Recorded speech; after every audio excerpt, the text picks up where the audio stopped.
Hi, welcome to the Community Development Department. My name is Dan Rogness. I'm the Community Development Director. We're located here at 419 Bush Street in the Community Development Building right behind City Hall. So approximately 2 years ago, the city reorganized a couple departments into community development. The sign here really talks about the 4 functions within the department. You'll see zoning and planning, permits and licenses, building inspections, and then economic development through the Port Authority.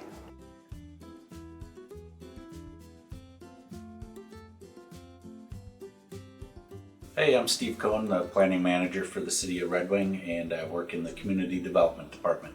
The majority of my job involves zoning and land use planning. We do like site plan review, grading permits, sign permits, any development that takes place in the city comes to our office first.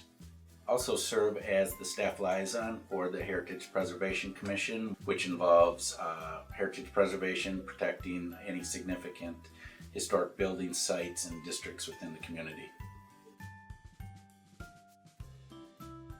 So the permits and license process in the department, it was done in large part to create really a one-stop shop operation in community development. We have the issuance and the coordination of all other types of permits, things like food wagons, solicitors that are in the city, and we issue approximately 100 of those permits every year. Make sure you get all your building permits in on time. Don't be like Frank.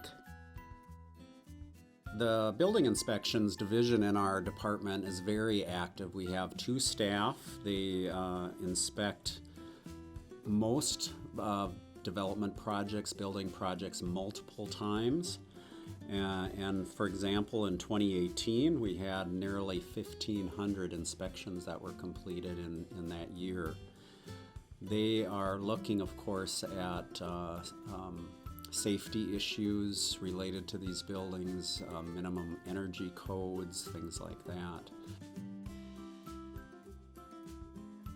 Hi, I'm Sherry Chorney. I'm the Business Development Manager for the Red Wing Port Authority. At the Red Wing Port Authority, we are one of 4 waterway ports, and we also offer loans and incentives to the community, along with we market the property that the city owns. The Red Wing Port Authority has a long history of doing a range of loans in the community, from retail, service, on up to industrial manufacturing. So as Sherry mentioned, we are one of 4 active waterway ports, which means that commerce happens on the Mississippi River here in Red Wing. The Port Authority administers a number of leases with companies that have that commerce. So when you think of those 4 functions that I just talked about, the importance of having that in Red Wing relates to the development that occurs throughout the city. It can be residential, it can be commercial, it can be industrial, but there is a management and licensing and permitting process that goes with that development. Sometimes it ends up at the Planning Commission and City Council levels for approval. Sometimes it's just staff only approval process. But when you look out through the city and see the development that has or is occurring, we have a role in that in some fashion. Thank you for visiting Community Development.